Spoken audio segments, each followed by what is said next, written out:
Okay, so moving on. Here, if you put x equals to 0, that will be the equation of the y-axis, that is x equals to 0.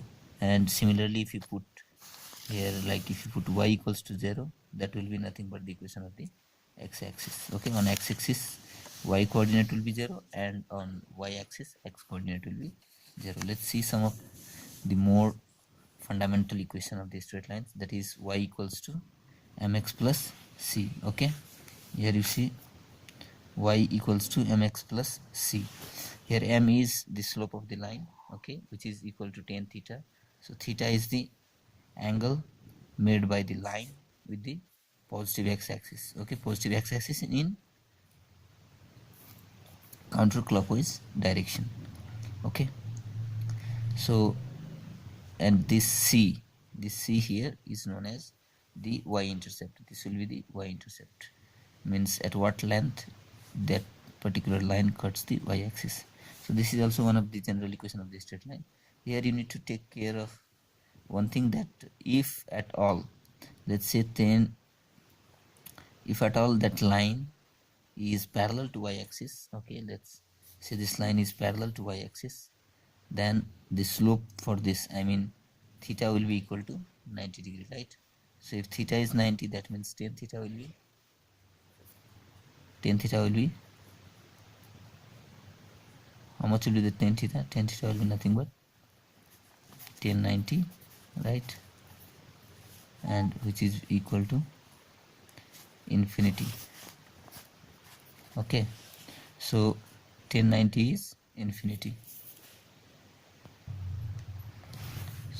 So if tan 90 equals to infinity, that means we cannot express the equation of the line that is parallel to y-axis in this format. Okay, so that you need to keep into your mind. Next, moving on, we have, you see here,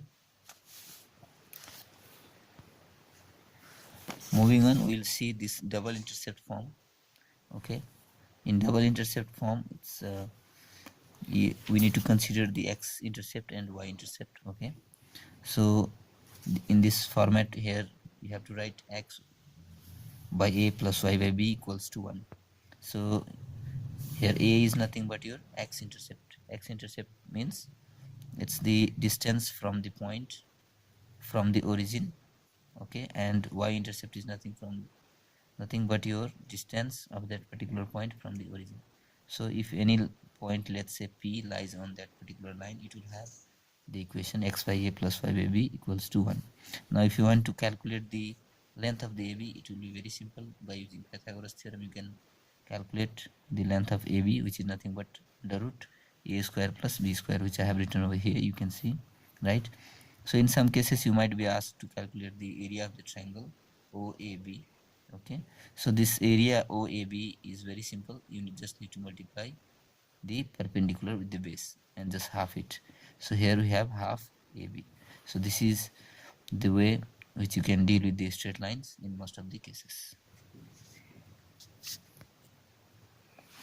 Okay, see, let's see some problems. If 3, 3 lies on a line joining the points s, 0 and 0, k, then which of the following option is true?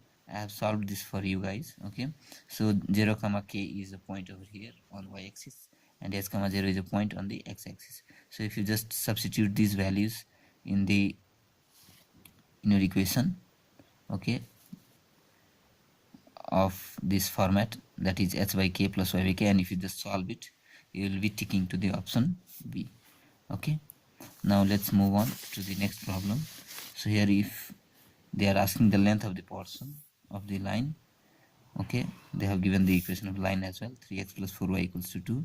So you just need to convert that particular equation of line into intercept form in order to calculate the length of that portion. So I have converted. You just divide it by 12. You need to make this portion unity, so that will come x by 4 plus y by 3. This is your x-intercept, this is your y-intercept. Okay, and by using Pythagoras theorem, you can calculate the length of the line, length of this portion, let's say AB.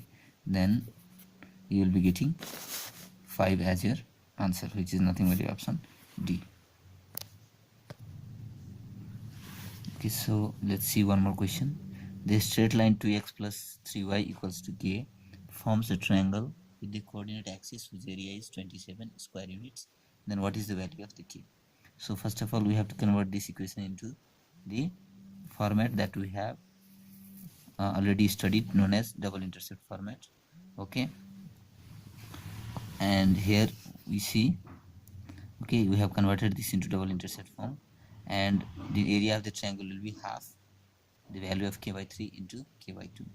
Okay, so here I have written k1 by half k by 2 times k by 3, but the area they have given there is 27 units, right?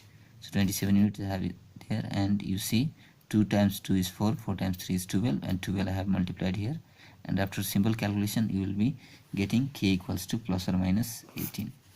Okay, so let's see one more question. Okay, this is the final question for today. Very interesting. The locus of the point such that the sum of its distance from 0 comma 3 and 0 comma minus 3 is 8.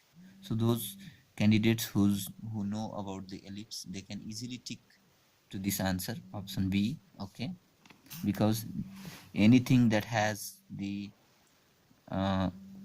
any point that has distance is equal from two different focus, okay, or foci you can say, then the locus will be definitely a ellipse. Okay, but for you guys I have solved this here. You can see right, I have taken the focus on the y-axis.